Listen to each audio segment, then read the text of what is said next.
Welcome to Bible Fun with the Duns. Today we've studied Numbers chapter 21. Now, when you get into this chapter begins what is a kind of a long list of intense battles. This is where the conquest really starts.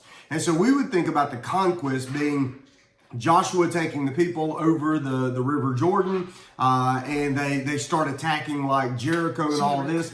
But really and truly, the conquest starts here with the capture of two of these Amorite kings, Balak, and then there's Og, king of Bashan. There's Sihon, king of the Amorites. And we'll get to all of those a little bit later. But here's what happens. I want you to notice how the chapter starts. It says, "And the king of Arad, the Canaanite, who dwelt in the south, heard that Israel was coming on the road to Athiram.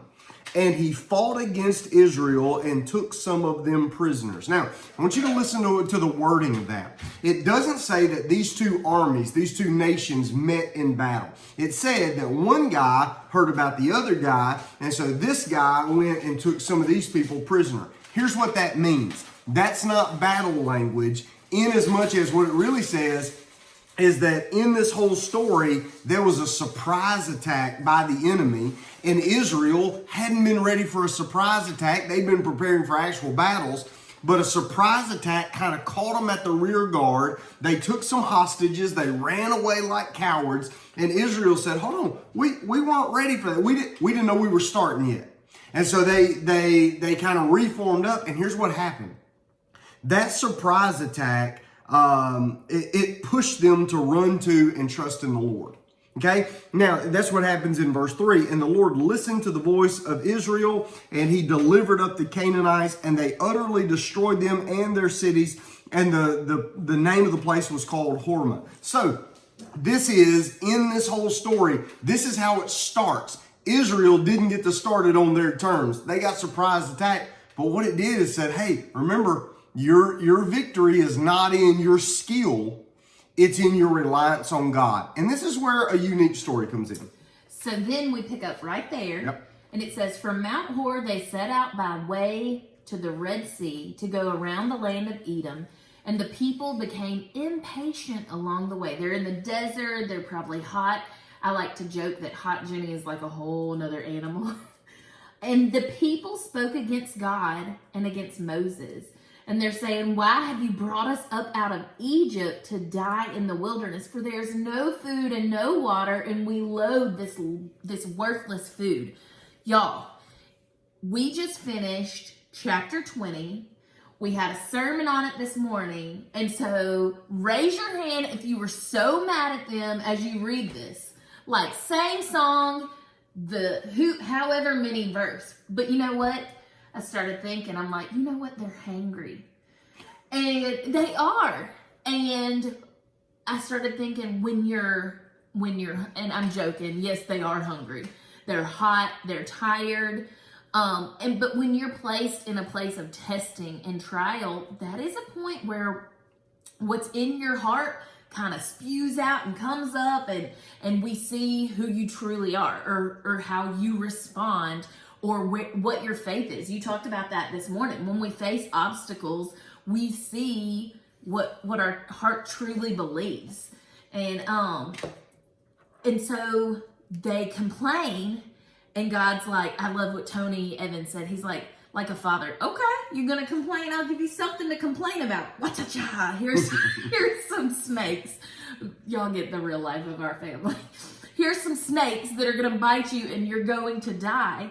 And he does this, and Moses prays for them, and God says, "Okay, here is a serpent on a stick. Put him on the stick. When they look at the serpent, they will be saved." And it's one of the weirdest accounts. I do love that God is being a loving parent. He disciplines his children, but he also provides them a way out. I think us parents can kind of get that. Like, we don't want that discipline for our children. We do have a plan in place for the other side of the discipline. But they need to learn that lesson. That is vital, because obviously they have a thick skull and they're not learning it. So this story of the serpent has always boggled my mind.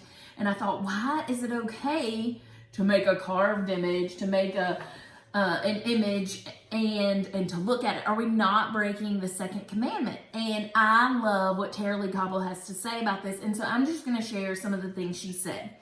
So the serpent is pointing to something greater. So the bronze snake, when they created it, the thing is, they're not breaking the second commandment, because the second commandment is more about the bowing down and worshiping the thing than it is about creating it. And so the snake was created, but it was to be something that they looked at. It was a symbol of God's provision and his rescue.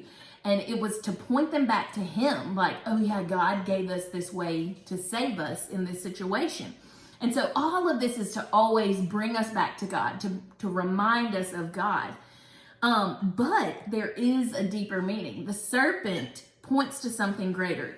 If you think back to the very beginning, the creation of Adam and Eve, what is this serpent? The serpent's the enemy. The serpent is this symbol, and it becomes a symbol of sin and evil. And so what we see here is the serpent pointing to something greater. It's symbolic of both Eden's serpent, but also the cross of Christ that God provides for us. And so what we see here right now, they're not going to bow down to it. They're not going to worship. It does become an issue in the future. But right now, this fiery serpent, it was the only thing that could save the people from a physical death if they were bitten by these snakes. And they were given a temporary rescue, because guess what? We all die. But then we're reminded that God gives us Christ on this side of Jesus. And Christ saves us from spiritual death, and he gives us eternal rescue forever and ever. I like it. Okay, so I'm preaching on this on Sunday, so I wasn't going to say a whole lot about this. Sorry. But I do need to say this.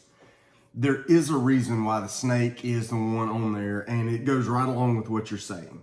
Okay, so the snake, Like the Adam and Eve? yes, but the snake was what was killing them. The snake would bite them and they would die. It was the killer. Okay, so when the snake is put up on this pole, they had to look at it with eyes of faith, and they would be healed. All right. Now take this forward to the cross, and now we understand what the New Testament says, that when Jesus was on the cross, he who knew no sin became sin for us. He became the very thing that's killing us. Why? The wages of sin is death. And so Jesus became what kills us, our sin, and he died on the cross. And listen, what did you have to? Did you have to crawl to it? Did you have to hobble your way? No. You just look and believe, and you were saved. Ooh, that's good stuff. Now, let me take Do we you have to go to church Sunday? No, you're done. Oh. You do have to tithe, but that's about it. Okay, so let me tell you why the end of this story matters. And I'm going to be an artist for a second, and I'm not an artist. He can draw Ninja Turtles. Okay, I can draw Ninja Turtles, but I've been doing that since 3rd grade, so that one doesn't count because I got a lot of practice. All right, so we're reading at the end of this story about Og, king of Bashan. We're reading about Sihon, king of the Amorites. This is eventually where 2.5 Israelite tribes are going to end up occupying this territory, and the nation of Israel is going to be larger. Now, let me just kind of do this. So, yeah, I'm sorry. All right, so let's make this is the Mediterranean Sea, okay? So, Mediterranean Sea. Thank you. The land of Israel goes down by the Mediterranean Sea. Can you see that? All right. No. All right, so right kind of down on this way, we're making the Jordan River. All right, so you got a big pool of water here. What's the big pool of water? You remember what the big pool of water is? Sea of Galilee. The Sea of Galilee. Or Tiberias. Or Tiberias. Or all that's the right. other names. So, and then it flows down out of there, and then there's another big old piece of water here. It's the lowest point on earth. Dead Sea. The Dead Sea. Okay, so now you got Israel. This is the land. Get closer. Okay, this is the land God promised his people. Okay, right here on this side of the river. Those two kings occupied this territory. So when it says Israel came in and they fought Og, king of Bashan, and Sihon, king of the Amorites, they end up conquering all of this land, which then means if you look at a modern map of Israel, Israel then is all of this land, and God had originally just given them this section. But this part of the story is important because it means that when they got here, that some of these people decided, hey, we like this side of the river better.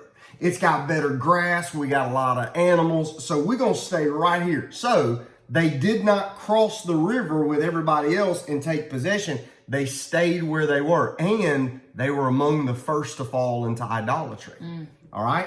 So all of that matters because it looks like they're being given their inheritance, but really what happens is they're stopping short of what God was going to give them on this side.